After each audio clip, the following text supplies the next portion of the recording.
What's going on, guys? So before I jump into the video, I want to first explain what this video's purpose is and what you can expect out of it.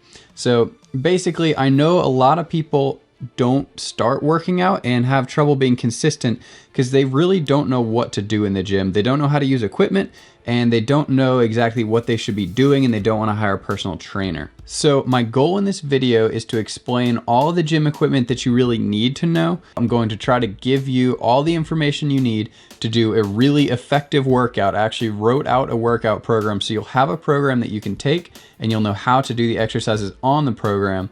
And yeah, it's gonna give you a really good starting point. You'll wanna keep learning things, and I might not answer every one of your questions in this video, but it will certainly give you a very good point to start at, and a workout that I can pretty much guarantee you, if you follow the workout, you will build muscle.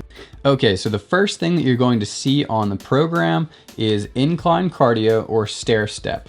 Both of these are going to be really great exercises to do. And the reason that I'm not having you just run on the treadmill is I know that some of the people watching this might not be able to run, first of all. And second of all, doing a stair step machine or an incline treadmill is going to recruit more muscles than just jogging, generally speaking. So it's a great exercise, and it's an easy way to get in your target heart rate range. You'll see on the program it says 30 minutes and then parentheses 130 to 140 beats per minute. On the treadmill, you're going to see little silver pads that you can put your hands on, and they're going to tell you your heart rate.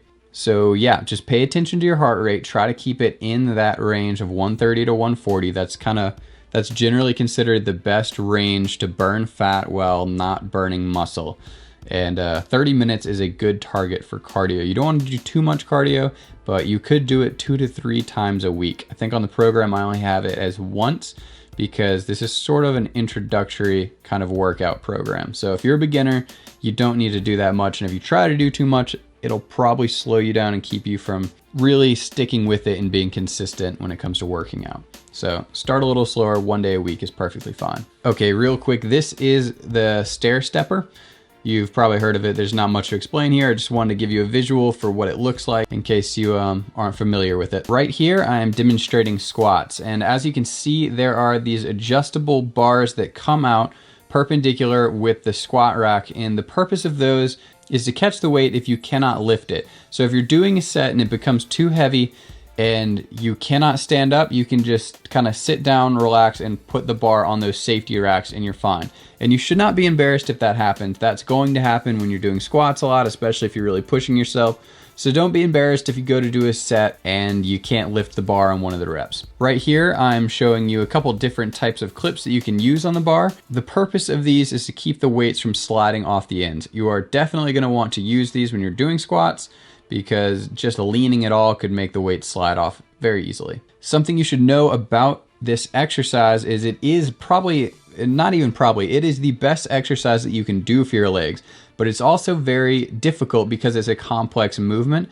There's a lot of things that you need to know and you need to be doing right for them to work properly and for it to feel okay for you. And the other thing I should mention is, because you have the weight resting on your back, when you start out, it's going to feel uncomfortable, but you will get used to it. So don't be discouraged if the first couple times you do squats, it bothers your back some. That's normal, and you will get used to it. Just push through that, and you'll definitely be glad that you did. You can see right here, I'm putting this little foam pad on the bar. That will make it more comfortable, and most gyms do have that little accessory. So if you want to use that, definitely go for it. And make sure you're flexing your upper back. Kind of feel like you're pulling your shoulder blades together. And when you flex your shoulders like that, it'll give the bar a better platform to sit on, and that will also make it more comfortable. Now, the last thing I'll explain about squats, and this is obviously the most important thing, is your form. When you're coming down, you want to come down till you're parallel with the ground.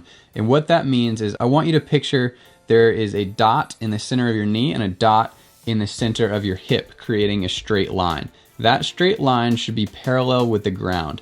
At that point, you have gone deep enough into the squat and you've done a proper rep. So at that point, you just stand up. And that's how far down you should be going. The next thing I'll note is, especially if you have tight legs, you'll see a lot of people when they come down, they're not flexible enough to get that deep. And what happens is their back starts leaning forward. When you do that, you put excess stress on your lower back, and that can cause injuries. So Right here, you see me pulling out these little pads to put under my heels. When you do that, it makes it so that you require less flexibility to go down to proper depth. And that can really help you out if you just aren't flexible enough. So if you find that you start leaning forward at the bottom of the rep, then put something under your heels like that. You can use small weights or pads or anything that gets it a half inch to an inch off the ground, your heel that is.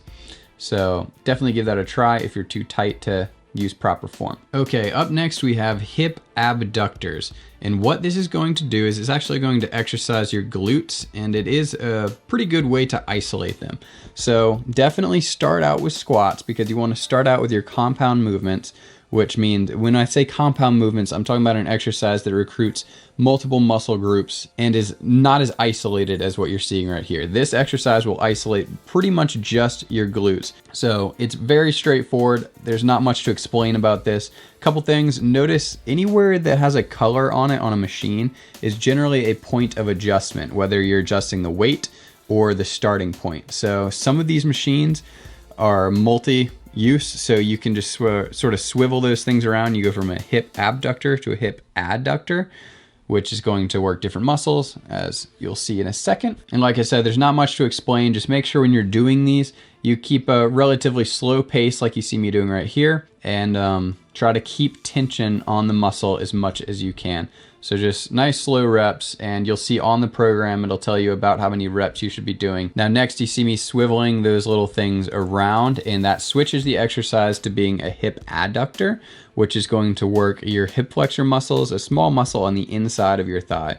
Both of these are really good exercises to be doing, and they're pretty simple. Most gyms have this piece of equipment, which is why I have included it in the program. And just one more quick thing I want to show you about this machine, and this applies to most machines. If you look at the top of the stack right here where I'm showing you, there's a little pin. You grab that, you pull it out, lower it, and that is an extra weight that gives you in-between weight. Now, you'll also notice on the program, I put accessory as the last set on each of your workouts.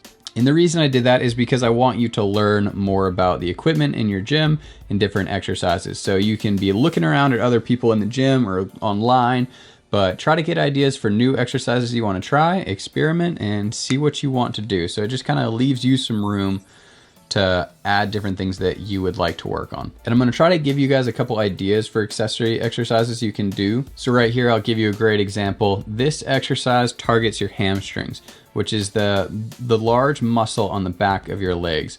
So if you want to get good hamstrings and also kind of hit your glutes pretty well too, this exercise is called RDLs. So what you're gonna do is get something to put the front of your feet up on. So the front of your feet should be raised. You can use a barbell or dumbbells as you see me using here, and you just simply do a deadlift. You're gonna bend down and stand back up with it. Just be sure to keep your back flat, or at least as flat as you can. And yeah, don't bend your back or arch your back, and you're good. That's the exercise. Okay, so this is bench press. This is also a compound movement, so it is relatively difficult to do. So make sure you really pay attention to this, and if you feel like I don't explain it well enough, then definitely look up other videos that explain the form well. Okay, so you're just simply gonna warm up with a light weight, move up to what you're actually gonna work out with. But you do wanna start with a light weight to get your body and your shoulders warmed up.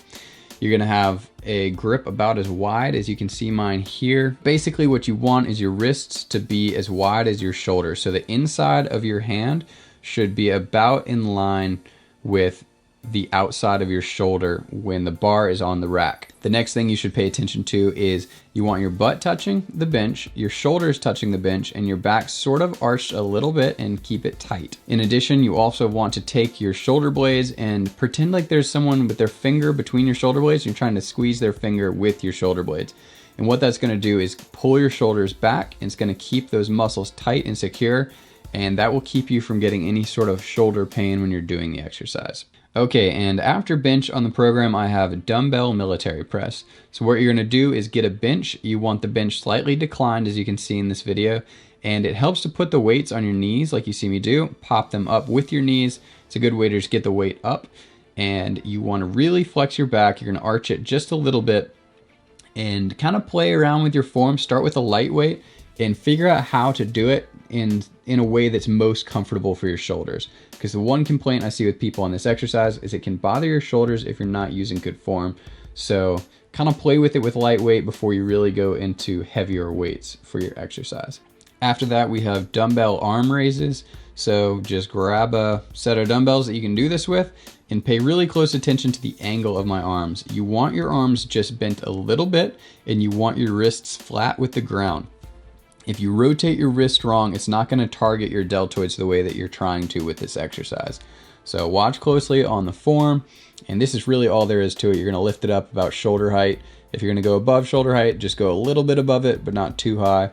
And yeah, that's dumbbell arm raises. After that, we have tricep extensions, and there is a lot of different ways to do this. You can use ropes, as you see me using here, or you can use a bunch of different accessory bars that your gym probably has.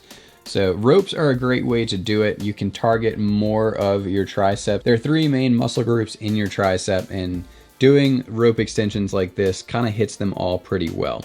So at the bottom of each rep, you'll notice I come down and I kind of flare my wrists out at the bottom. That's gonna help you target more of your tricep. And as you might have noticed, I just changed position on that exercise. You can do it facing towards the cables or away from it. Just figure out whichever one you feel most comfortable with. When you face away from it with my back to it, you'll notice it's a little bit easier to keep good form and constant tension on your muscle, which is something that's really important when it comes to building muscle. Okay, now we just have the last set on day 2 of the program. And again, it's just an accessory set. You can do 1 or more. You'll notice under the set, it says 1+. So you can do 1 set or just however many you want if you want to keep going. And I'll just give you one more example. This is just I guess a chest press. I'm not entirely sure what you call this piece of equipment, but it's going to exercise your chest. You're gonna target your pecs really well with this, not as much your triceps like you would on bench press. It's a nice way to isolate it and really get a good pump on your chest. All right, starting out on day 4, you're going to do deadlifts as your first exercise. This is another compound movement, and compound movements really are the best exercises that you can do in the gym, but they are also the most difficult and the most strenuous. So they're most difficult in complexity, trying to learn the movement correctly, and like I said, they are also the most difficult. But don't let that discourage you. You really want to be doing these. Deadlifts are a great exercise, especially for your back. You're going to hit everything from your traps to your hamstrings on this exercise. Now pay close attention to my form in this. There is a lot of different ways to do deadlifts, but I'm going to show you kind of just the most standard. Notice how far apart my hands are. You want to keep your legs a little bit wider than shoulder width. Toes pointed out a little bit, and the most important thing about doing these is that you keep your back as straight as you can, and you want to use your legs as much as you can. A lot of people just naturally use their back. Their legs won't really change position throughout the exercise. So while you will be using your back quite a bit for this, you want to also make sure you're engaging your legs. Kind of dip your hips down and stand up with the bar. And after deadlifts, we have lat pull downs. This is pretty straightforward. I will mention there are a couple different accessories. And when I say accessories, I mean attachments that you can put onto the cable to do this exercise. The one I'm using in this video is the most common for the exercise. And you're simply going to get a wide grip, as you can see I have here. And when you pull the bar down, you want to kind of pull your shoulder blades and your shoulders together at the back and try to isolate your lat muscles. Bring the bar a little bit below your chin and keep a nice controlled pace throughout the exercise. And next up, we have what I just call reverse sit-ups. Most gyms do have this piece of equipment. As you can see, I'm adjusting it for my height. You'll definitely want to make sure that it's set for your height before you start the exercise. So mess around with that, make sure it's sitting right on your hips. And it is very easy to do. You're just gonna grab a weight, or you can start out without a weight, and it's just like a sit-up. You're gonna bend down and sit up. There's not really anything else to the exercise to explain. It's just a great way to target your lower back and have a stronger back, which is extremely important for a lot of reasons. Okay, next up on your program is shrugs. You can do this with either dumbbells, a barbell, or a Smith machine. I generally prefer to use a Smith machine, which is what I'm showing you right here. And all that is a barbell on tracks. I think it's easier to hold on to the bar if you don't have wrist straps. But anyway, very easy exercise to do. All you're gonna do is lift your shoulders up and then slowly lower them. And that is going to really target your traps well and help you build a good, strong back. And again, on day 4, you see accessory as the last set. So you can pick whatever accessory exercise you want to do to train your back. I did forget to videotape an accessory exercise for this one. So you can go ahead and look up different exercises. There's a million different back exercises you can do. So just find something that interests you and go for it. All right, starting day 4, we're gonna be targeting biceps and core. And the first exercise is seated dumbbell curls. Now you'll notice there are a million different ways to work out your biceps, but this is an exercise that really is all you need. If you're doing these, there's nothing else you need to be doing. Now that doesn't mean you can't do anything else, but this is the only bicep exercise I'm putting on the program, and it is very simple. Just find a bench, an adjustable bench, and preferably you're gonna have it declined a little bit. That's going to give you more range of motion with tension on the bicep. And make sure when you're doing these, you are lifting it relatively slowly and lowering the weight relatively slowly.